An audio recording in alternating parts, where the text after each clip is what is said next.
Hi everyone, Materim here again with another battle report. Looks like the Labor Day holiday let us get in an extra game in this week, so I'm going to bring you Bretonnia versus Ogre Kingdoms at 2,500 points with a battle line scenario.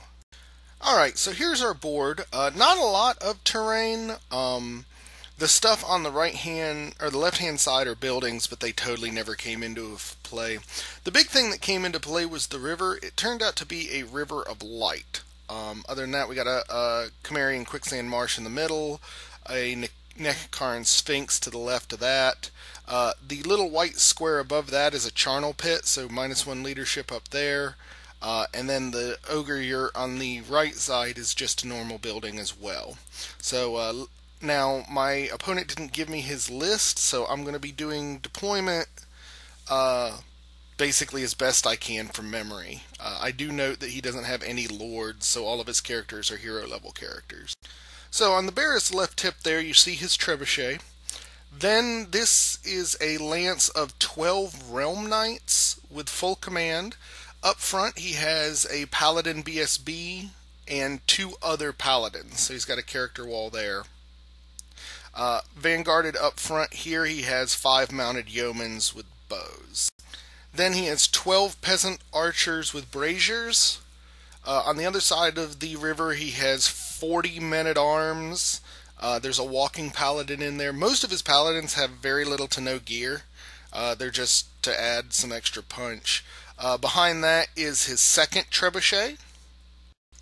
Then he has a lance of errant knights with 3 unequipped paladins in the front rank there, and his level 4 prophetess of the beast, who is also serving as his general in the second rank.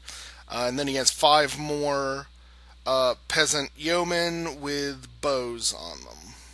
So I have a saber tusk, a unit of 6 lead belchers with a bellower, a unit of 9 ogre bulls with my level 4 slaughtermaster. He has the charm shield, iron curse icon, and lore of heavens.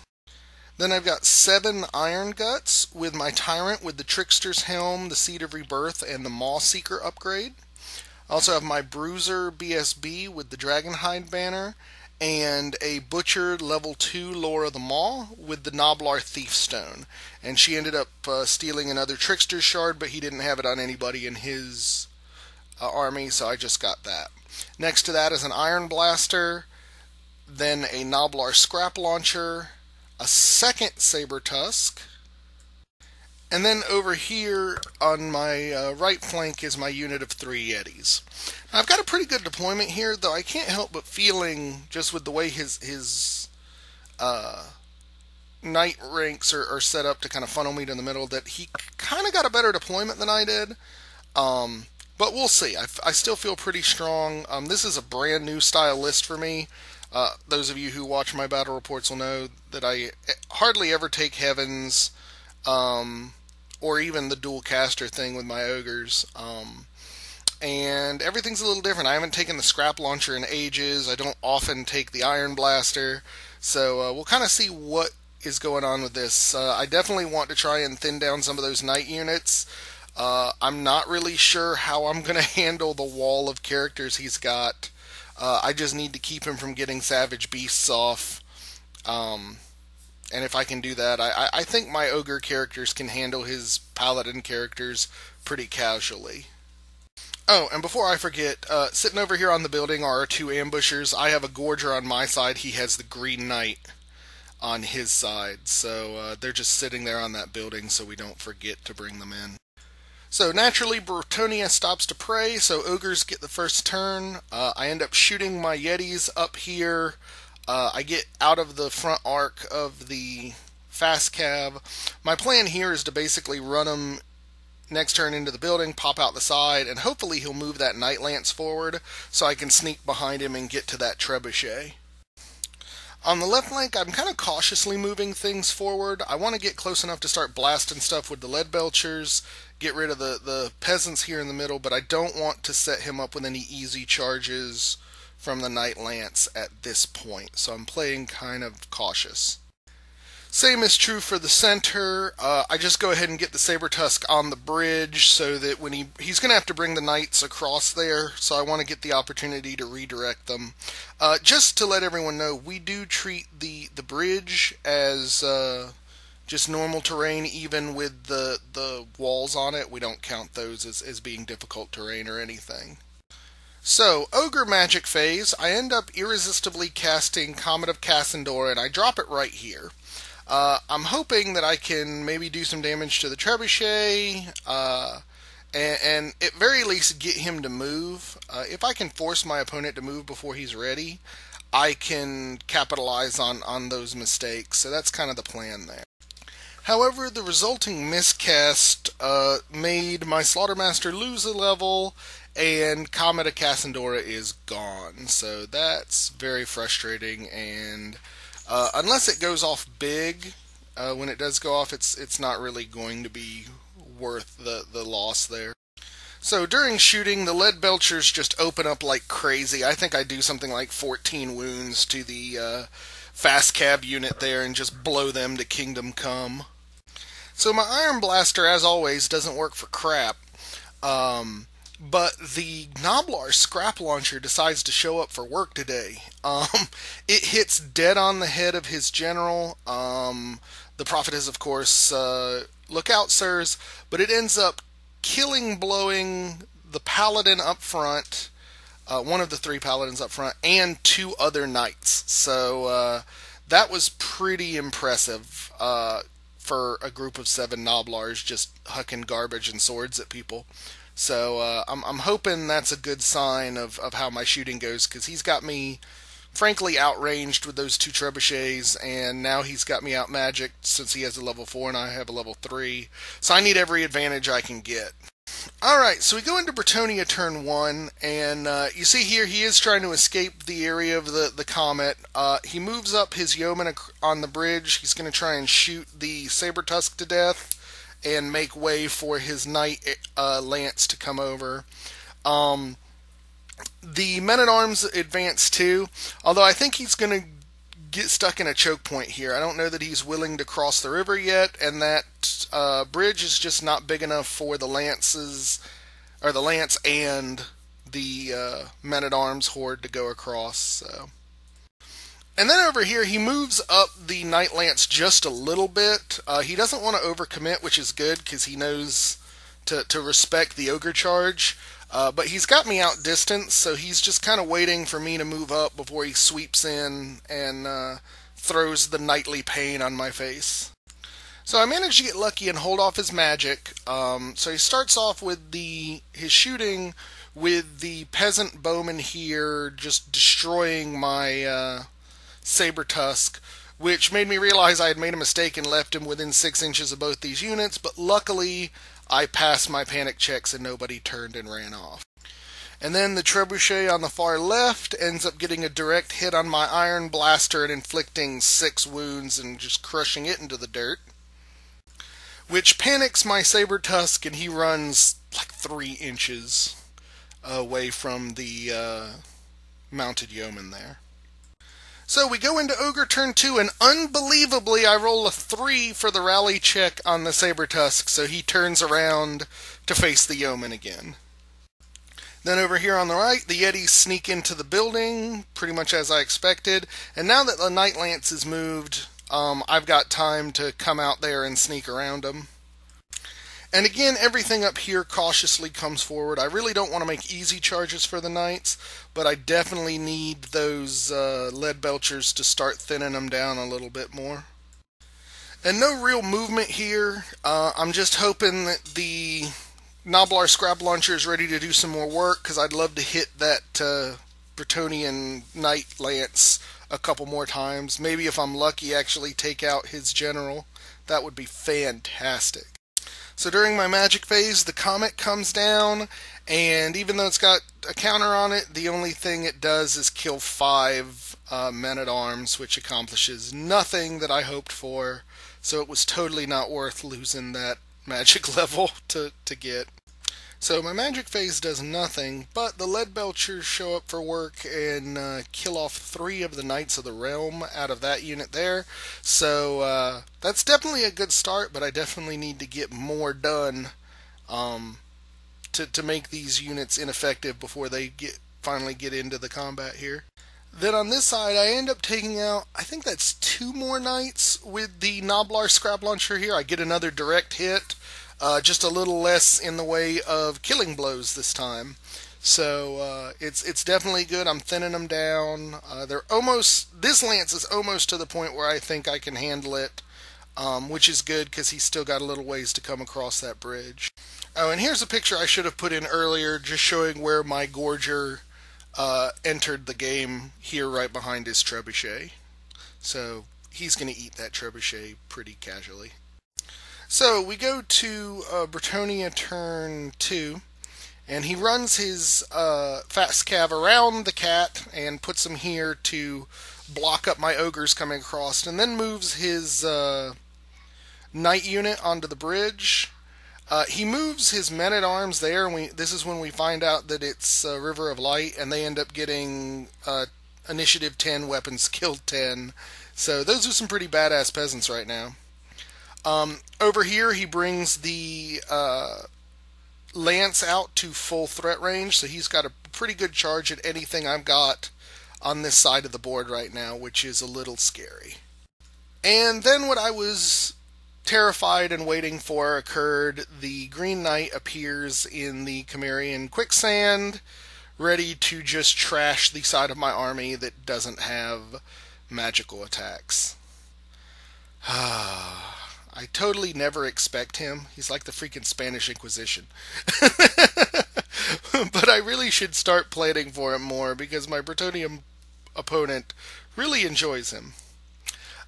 So magic, I think he gets off Wissons on somebody, but I don't recall. It didn't matter this turn. Maybe he didn't. Maybe I stopped him. But so we go into shooting. His peasant bowmen inflict 1 wound on the saber tusk, so I'm still bottling him up there, and that's pretty good. So we go into Ogre turn 3. My Gorger obviously charges the trebuchet. And over here we had a lot of craziness going on. Started with my lead belchers charged the yeoman, hopefully to get out of the front line of sight of the Green Knight, and that worked. Yeomen chose to flee.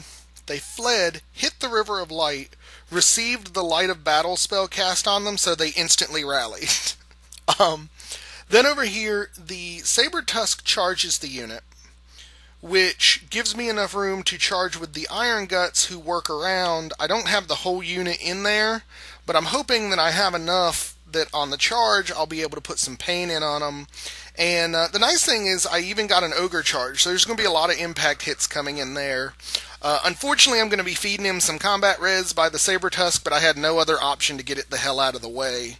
And I'm keeping my normal ogres pointed this way because my Slaughtermaster has Lore of Heavens, and I need to magic to lightning blast the Green Knight off the board before he comes and just ruins my day.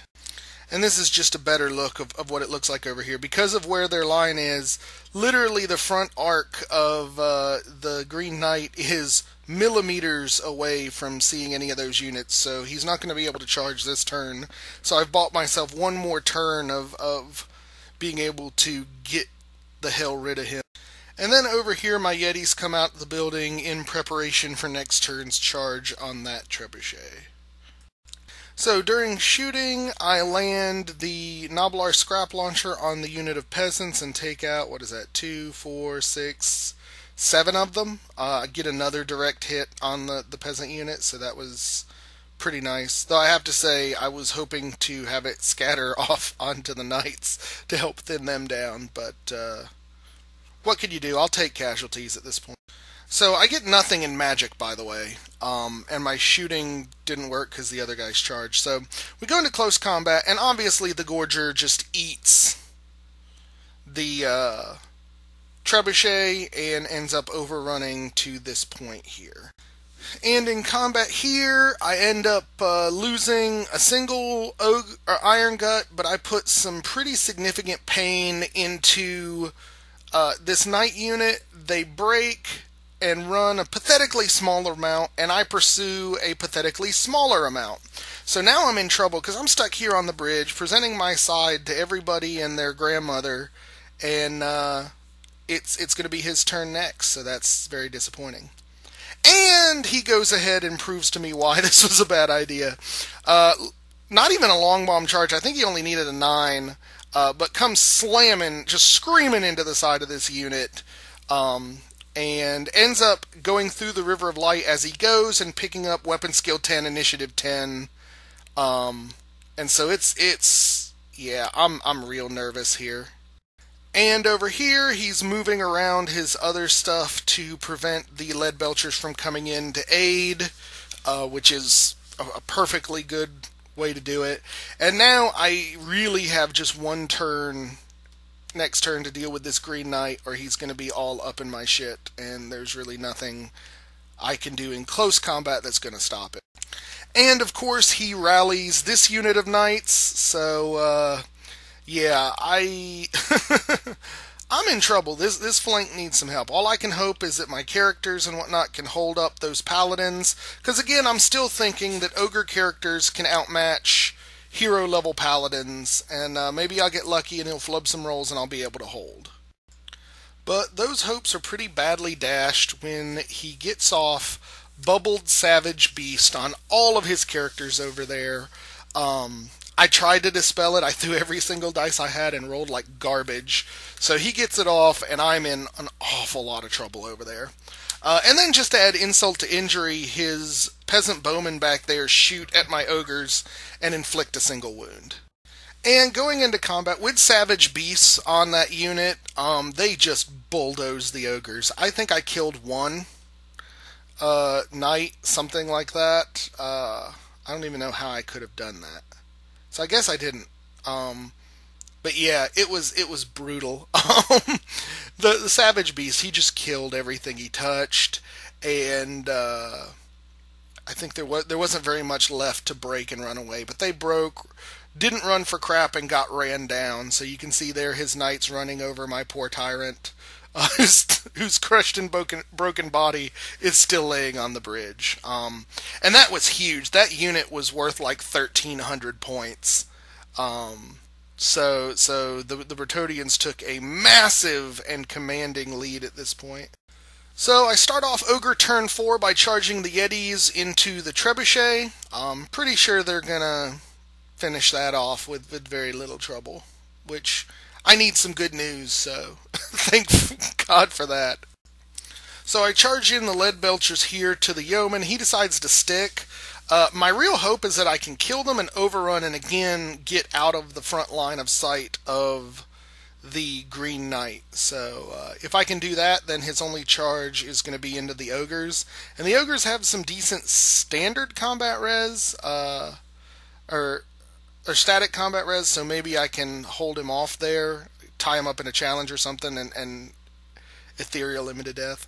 So here I just line up a little bit better, so that when the Green Knight comes in, he's certainly in the front, and I Tokyo Drift with the scrap launcher so that he's not in the front arc of the Knight unit anymore, so he'll have to waste next turn turning around. And over here, the Gorger is coming for the Peasant Bowman. Hopefully I can pick up a few more points there too, although I've got a lot of catching up to do to make up for losing that huge unit of Iron Guts with all the characters. So he stops my magic phase again, and during shooting I land another shot from the scrap launcher on this Knight unit, end up killing blow one of the Knights. So during close combat, I do crush the fast cav here and overrun out of the line of sight of the Green Knight, which is good, and now they can keep going and help support the Gorger against those peasants. Not that I really think he can't handle them in close combat, but I want to give him something else to worry about so he doesn't just turn and shoot the Gorger to death, which is a common problem I've had with that particular unit. And of course over here, Yetis eat the trebuchet, and I turn around to face the actual battle. I really need to find a way to get these Yetis over to the Green Knight, because they all have magical attacks. And now that my other characters are dead, they're basically the only thing I have in the army that still does. So we go into Bretonnia turn 4, and Green Knight charges into the Ogres here. So I'm looking at it, if I've got 3 combat res static, and I'm planning on challenging him with my Slaughtermaster, hoping that he doesn't just kill him outright, and maybe I can at least hold due to all that static combat res. So over here, the Knights reform, and you may ask why he's left the peasants in the river so long, and I forgot to talk about this earlier.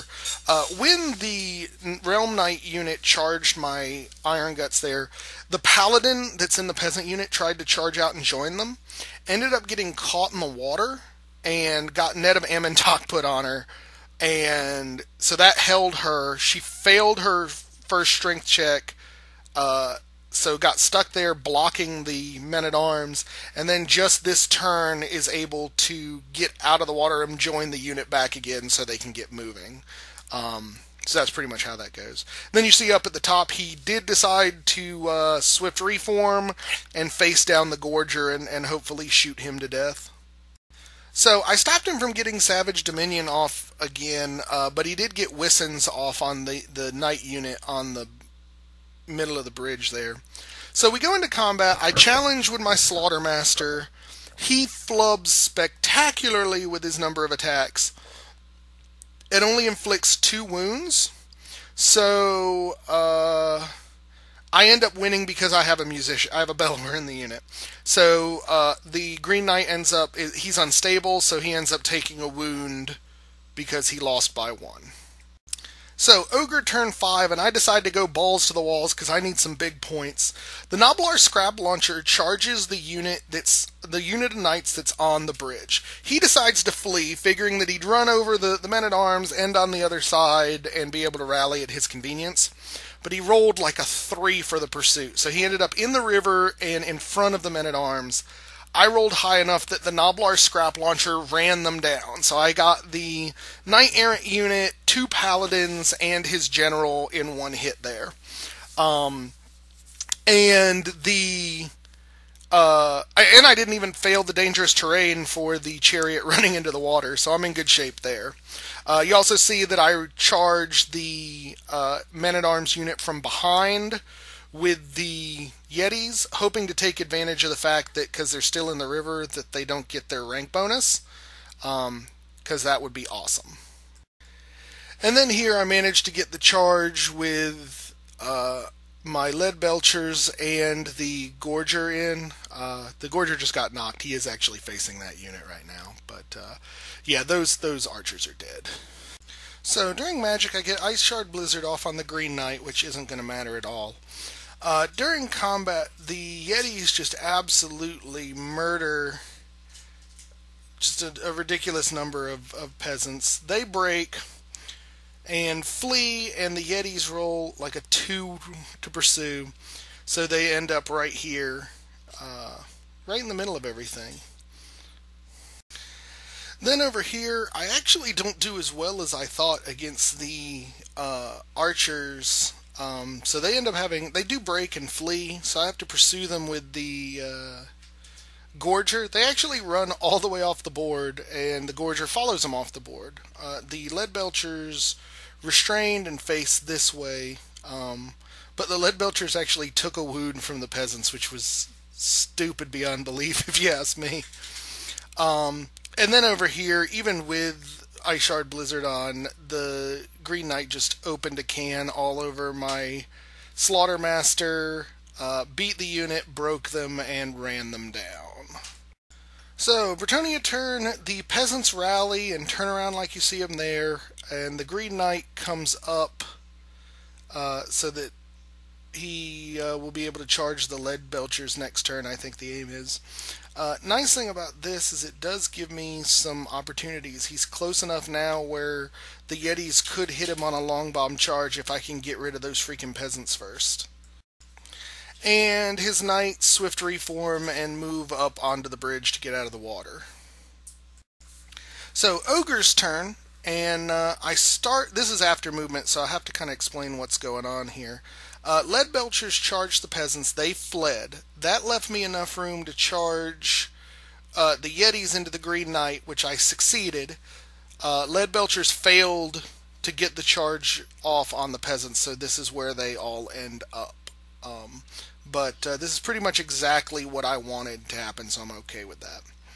Then over here, the Light River had given Bretonnia's time warp to the chariot, so it actually had enough movement to get out of the river and out of the knight's line of charge to turn around and start shooting at them. So I was pretty happy with that.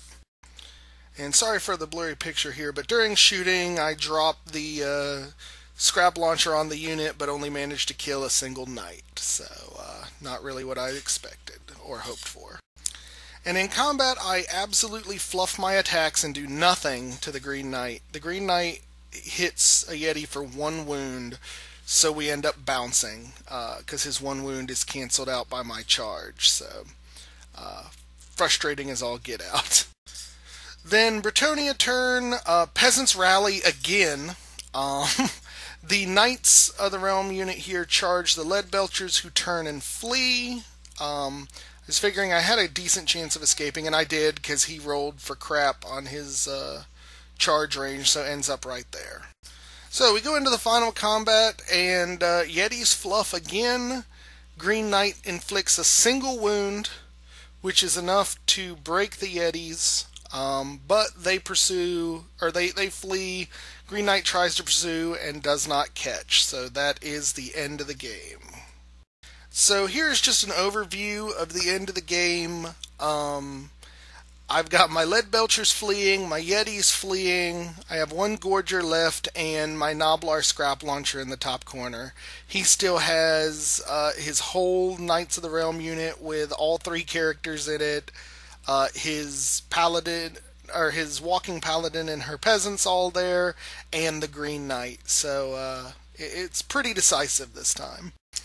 Alright, so pretty obviously that was a victory for Bretonnia. He had over 2,000 points captured compared to my 1,300, so definitely good win for him. This actually marks the first time that the Bretonnian player has beaten my Ogre army, so congrats for that. His list was brutal. Bretonnian lances with character walls are just really difficult to deal with, particularly with the well-timed Savage Beast just totally destroying my gut star there. All in all, as far as my list goes, I'm not happy with this list at all. The Scrap Launcher totally did what it was supposed to do. It's been a long time since I played with that, and it is about the perfect Knight killer. I mean, the killing blow with Strength 3 means that his Knights are only protected by a 6-up ward save, and they're big enough to be hit, that you hit a lot of them when you land that small template on them, so I'm pretty happy about that. Might be playing with that a little bit more in the coming games and see what use I can get out of it. I think I'm done with Lore of Heavens at this point. I've tried it several times. I just don't think it synergizes well with what the ogres need. I actually like the Maw, Lore of the Maw. I think it's solid. I don't really see a need to take something else. I don't really like death magic. So the only other option is beasts, and I could probably do well with beasts. But I like the Lore of the Maw, so I think I'll stick with that for a while. Maybe throw in a Fire Belly when I get bored, and just kind of go from there. Yetis were awesome, except for the fact that they couldn't hit the Green Knight. I love my Yetis. And I had tried kind of a gimmicky build with the Tyrant here to just make him like toughness 6 or 7 with forcing rerolls to wound, and the great weapon so he was strength 7, and